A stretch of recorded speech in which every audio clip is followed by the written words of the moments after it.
పూర్వకాలంలో ఎంతో దురాశ కలిగిన ఒక బ్రాహ్మణుడు వడ్డీ వ్యాపారం చేసేవాడు. ప్రజల ఆస్తులను కాజేసేవాడు. దానం కాని ధర్మం కాని ఎటువంటి మంచి పని ఏనాడూ చేయలేదు. ఒకసారి పేద బ్రాహ్మణుడికి అప్పు ఇస్తాడు. ఆయన నేను ఇవ్వలేను అని ఎంతో బాధతో చెప్తాడు. వినకుండా ఆయనని కత్తితో పొడిచి చంపేస్తాడు. సంవత్సరాలు మంచంలో ఉండి కుష్టి వ్యాధితో మరణిస్తాడు. యమదూతలు వచ్చి తీసుకొని వెళ్లి నరకంలో పడేస్తాడు. తర్వాత తన కుమారుడు చాలా మంచి ఆయన, ఎప్పుడూ మంచి పనులు చేస్తూ దానాలు ధర్మాలు చేస్తూ ఉంటాడు. ఇది చూసి ఎంతో ఆనందపడి నారద మహర్షి వస్తాడు.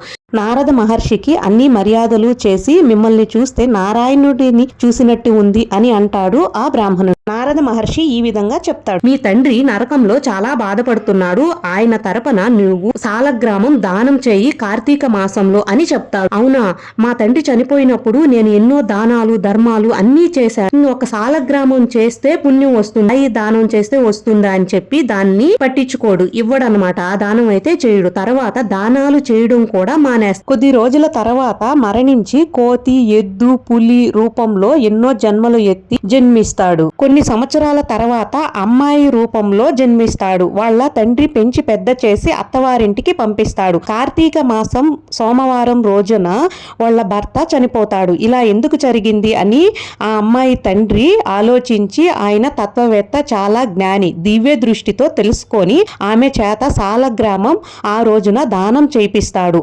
తర్వాత చనిపోయిన వాళ్ళ భర్త కూడా మళ్ళీ బ్రతుకుతాడు. ఈ కథ కార్తీక పురాణంలో ఉంది. ఓం నమః శివాయ.